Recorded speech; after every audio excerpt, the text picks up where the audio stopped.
Alright, so I'm diagnosing a random no start. This is a vehicle you guys have seen multiple times. Nobody can figure out exactly, including me. So I'm going back through and checking the basics. I'm looking at all these ground points. This goes right here to the battery. These are rough, man.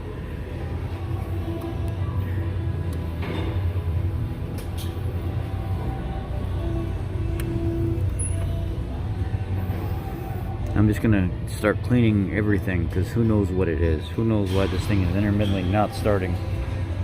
Click, nothing. And then could be 10 minutes, could be 3 hours. And then it starts. I'm working my way down to the starter.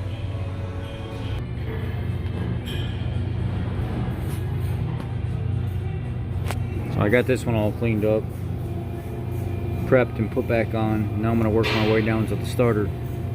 I also cleaned this ground up here on the firewall.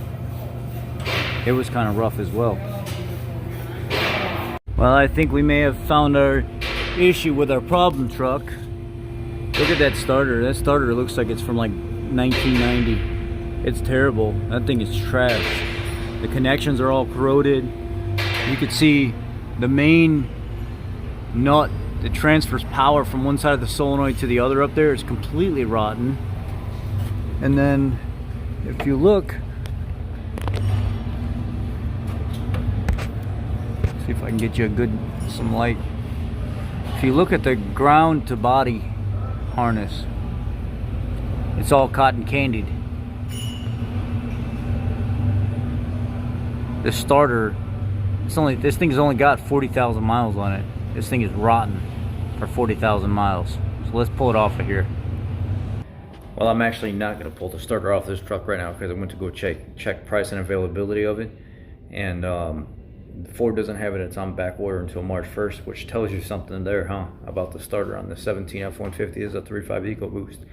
And then we checked the other parts vendor, FNP. They have a back order on it. So now we have to call other stores across the U.S., preferably somewhere here locally, to see if we can get it from them. That means paying more. That's okay. We want to get the customer back his truck.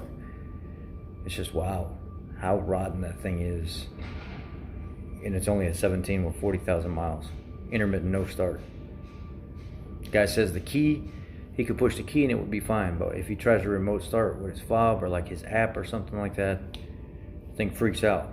Doesn't want to start. I don't know really what the difference is. The only thing would be with an app or the remote start, you'd have a wake up circuit for the PCM instead of the push button, but still it's a wake up circuit anyway. The starter needs to be replaced. Definitely. That's what's causing the intermittent no start, just random. So I'm glad we found it. And this guy doesn't have to keep coming back. What's sad is all the rotten grounds all over this truck. Everywhere. 40,000 miles, and it's like every ground is rotten on this thing. Anyway, y'all be blessed.